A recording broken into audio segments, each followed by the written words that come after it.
Have you ever thought about diving into government contracting? I've been there and it can be a daunting journey. But what if I told you that there's a less overwhelming way to success? It's possible with our done-for-you government contracting service. We do the heavy lifting for you, sourcing the contracts with agencies that are already in love with the type of work that you do. So no more overwhelming tasks. Just focus on what you do best. You're one click away. Visit shebuiltsuccess.com and let's make it happen together.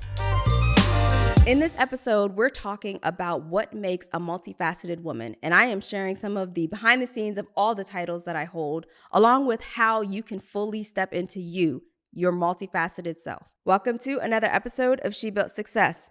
I'm Claudia. Let's get started.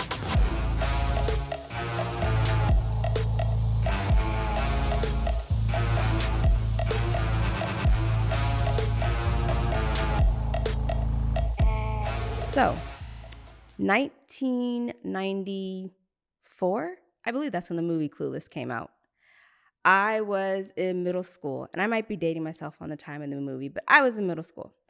And I was very much in love with the movie Clueless, and I wanted to look like Dionne, where she wore the plaid skirt, and she had like the heels and the suspenders. And so in middle school, I went and I wore that outfit to school. At that time, there was not this big uniform push. It was you wear what you want. So I wore that outfit to school, and you couldn't tell me nothing. Now, I wasn't feeling myself. I guess I was internally feeling myself. I wasn't coming off like that way, but I loved it. Well, it was time to get off the school bus to walk up a very steep hill to my house, and it was raining. And so I'm walking off the bus, and I step by step, and I have on little platform shoes for a middle schooler, nothing outlandish, little patent leather ones. And I go to walk in front of the crosswalk of the bus, and I'm like the second stop on a bus full of kids. I go to walk in front of the crosswalk, and I like completely slip and fall. When I say slip and fall, I had on knee highs. The whole knee high was just gonna look like, I don't know, something ran over it for real. And I remember my bus driver's mouth was like hung open, and this boy ran off the bus. "Are you okay?" And my bus driver was like, "Oh my gosh." I guess ordinarily you would cry in that situation. I didn't. I actually literally got up laughing because I fell, not off the bus completely, but trying to cross in front. I wasn't trying to do anything cute. I wasn't trying to do anything fancy. I just fell off the bus. So I'm like, I'm fine. I gather my books. I put my book bag back on, and I start my trek up the steep hill to my house. And I'm just replaying this moment in my head and just laughing, like literally laughing, to the point where I can remember my dad was looking out for me to make sure I got in okay. He's looking out for me. He was like, "Claudia, why are you laughing? What happened to you?" And I was like, "I fell off the bus." He was like, "You can't keep laughing. You look crazy." And I'm like, "Well, what do you want me to do?" It was funny. And I knew then that there was something different about me because I was able to laugh at that. I bring that to everything that I do, whether it's professional or personal, whether it's in business or just meeting you for the first time. I believe that we as women are multifaceted. We have the capability to not just be a mom. We have the capability to sometimes be a comedian. We have the capability to be a partner, a friend, a confidant, a CEO, a founder. In my case, also a student pilot. We're multifaceted, so why shrink yourself to fit into a box? My challenge to you right now in that story was the fact that even though I knew I looked cute, I knew that was an embarrassing moment. I never actually felt embarrassed. It was literally just funny. So what can you laugh at in life about yourself? Don't take it so seriously, but bring all of you. Be fully you in your capacity. Now, that being stated, let's talk about how I address this with my kids. And I've told my kids this story, but there are certain things that as a mom I've done that I want them to understand that they can bring to the table themselves fully. And as they're developing and learning, because they're only teenagers right now, learning about life, having experiences, being hurt by a crush, which sucks, trust me, because I'm ready to go beat them up, even though, I'm a grown up. It is what it is. That's mama bear, right? Allowing them and telling them that it's okay to bring yourself fully. It's okay to express your emotions. Don't tamper that down. Being a mom is a rewarding job, but it's only one of my facets. Being a partner is another one. But how am I making time for my partner? Date night every now and again. Trying to get that in more consistently, but right now, that's not the case. I just experienced the melting pot for the first time ever about a few weeks ago. I know, I've never been. But in college, I remember seeing it, and I had told my partner about that. I was like, somewhere in our relationship, I was like, yeah, I've never been to the melting pot. I've always kind of wanted to go. And a few weeks ago, he was like, well, let's have a date night. And I was like, okay, cool. I think we're going to go to one of the local spots we normally go to. And I'm like, okay, we're not headed that way anymore. Like, where are we going? And it ended up being to the melting pot, which was a pretty cool experience given that I've never done it before. I was actually, in my head, I only saw like cheese fondue and like you dip like a pretzel or something. Like that was the extent of it. But the whole experience was one that I was like, oh, this is cool. So now we're trying to figure out how we can bring that experience to the kids. And we have like a family dinner as like a melting pot theme, which would be fun. They have their own little burner. We have our own and that kind of thing, right? But what I'm trying to say is that's another facet. That's me as a partner, but that's me as a mom as well. I don't want you to shrink yourself into this box and think that you have to be just one way or one title. We're many titles. The other title that I hold is CEO. And in that capacity, it's very strategic, very business, very driven, very motivated, much like my basically entire life, but in the capacity of CEO. I don't allow that to define me as one hat or one way of thinking, but I bring everything else, the laughter. The team and I have a plenty laugh. Sometimes to the point of we just need to refocus, but we have those moments. Family, I care about their family and how their relationships are going, how we interact. Being a CEO is not just about the hard, fast numbers. It really is about the personal side of things. It's about bringing that relationship to the forefront. So as a CEO, I challenge you. How are you treating your team members? Are they just another person, just another resource, just another headcount? Somebody that you're supporting on payroll? Or do you really care about their well-being, how they're doing, how they're growing in their role? Being multifaceted and multi-layered can bring all of your experiences to the forefront. As a CEO, I pride myself in systems and strategy and processes and making sure things are in alignment. And when those things go out of alignment, guess what? The team and I are having a discussion.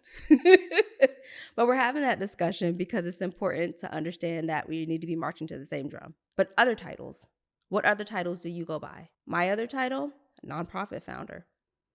And I take pride in that because that is a legacy that is going to surpass me. The foundation of what it means to be multifaceted to me is deeper than just these titles that I'm putting out there.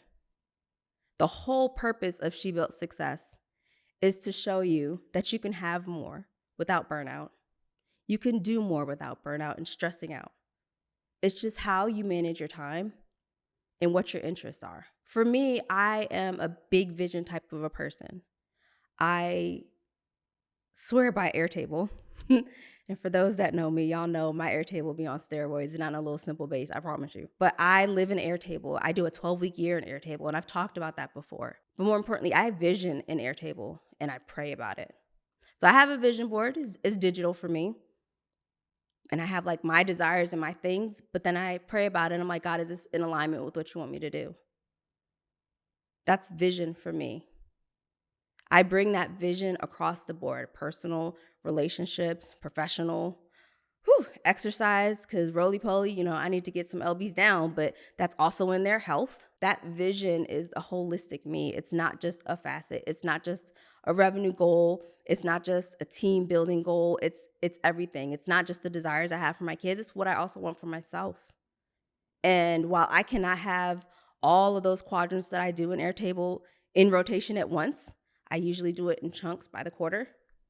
I push toward those goals. But there are times where I get challenged and I go a little bit too fast without God confirming like, yep, that's the way you should go. And then that's when he'd be like, you know what, I'm just going to let you go ahead because you need to fall on your face a couple times. And I learn and I come back humble. I'm saying this and sharing this because I believe that being multifaceted is being comfortable with who you are. Your quirks, your strengths, your weaknesses, understanding that it's okay to be vulnerable. And I will say with this podcast, I am learning to be vulnerable. It's weird for me right now to be talking to you all, which I know you're listening, but it's like me talking to myself. But it's okay.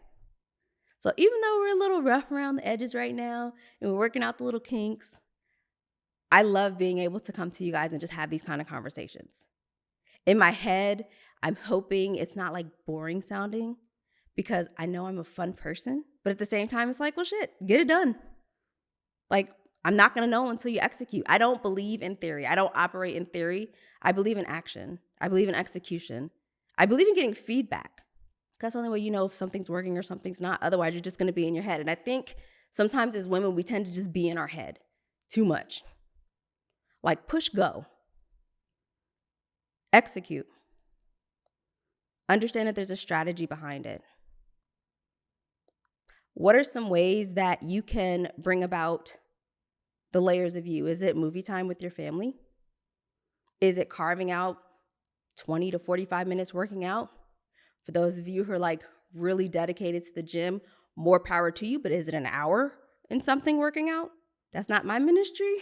My threshold's about 20 to 45 minutes, but if you got that hour, do it. How are you coming and showing up in this world fully as you? Not listening to what others are saying, having someone to talk to. Me, bourbon night, thumbs up. We're going to work that in. Because guess what? That's time for me to relax. That's time for me to just have a minute to decompress. Not even stress, just decompress. Just take a woosah moment and think about the day or the week. Or sometimes the craziness that the kids put me through. Other times, it looks like a date night or time just to myself. I don't do a lot of the time just to myself. I need to get better at that. But time just to myself, me and my own thoughts, writing it down. I like to write. That's just something that helps me process things. But it's really understanding who you are and what modalities you need to do that in. It's up to you. One of the things I hope this podcast will bring forth is the Silver Sphere Awards. Now, you're probably like, what the hell is that? I promise you it's not Googleable. So what you can do is you can DM me. We can have that conversation. But this podcast will get it. And I'm confident in that. Now, one of the other things that I wanted to talk about is this whole deciding to pursue your passions. Like, I'm all about passion pursuing. Passion is not my favorite word to use, but it's the word to use right now. And the decision for me to become a CEO, why did I make that decision? Because I know sometimes I get well, you could have stayed a W-2 employee. Yes, I could have, but that was not my long-term vision. I decided to open up my digital and analytics agency to be able to serve more than just one line of business. So not just government, but also corporate and small business. And I did that because I see on every level where their change is needed, where consistency and customer experience and client experience is needed. It lacks in this industry. And that's just a facet. That brings in my organizational skills. That brings in my mild OCD, because I took a test in college with colors. That brings in my organizations. Like, I love things to be neat and in order, and sometimes to a fault, because I can be controlling sometimes, admittedly. We're working on that. We're praying about that. We're trying to let that go. But I know that is in me. Type A all the way. How are you coming up or showing up fully as you? Being multifaceted allows you to break free of the mold. Break free of what others think define you. You define you. My definition for myself, or my quote that I say for myself, and I made it up about 2011 after my husband passed, is I am not defined by my life circumstances. They only contribute to who I am. I am not defined by my life's circumstances. They only contribute to who I am. The tapestry that makes up who we are is not a single thread. That's why it's called a tapestry, y'all. It's multiple threads that are interwoven that make you multifaceted. Embrace the fact that you have many layers to yourself. Some are works in progress. Some are new undertakings. Others are stubborn as hell. I'm a Taurus, so trust me. Yeah, I know about stubborn. But embracing you, nonetheless, as the multifaceted tapestry that you are, is imperative. So I encourage you to think about what makes you multifaceted. How are you showing up fully as you? You can leave a comment. You can send me a DM. Hell, you could email me if you want, whatever works for you. But how are you showing up fully as you in whatever title you choose to wear, or hat, or badge, or whatever synonym you want to put in there? Multifaceted is multi-layered. Multi-layered means there's works in progress. Everything is not going to be perfect, and you need to be okay with sometimes failing. Just fail fast, okay? Fail fast, because we got some success to build. It's time to make those bold moves. It's time to take that step forward. It's time to claim the fact that you are multifaceted and showing up in all capacities of that. So, think about it. How are you showing up fully as you? I'll catch you on the next episode of She Built Success. Peace.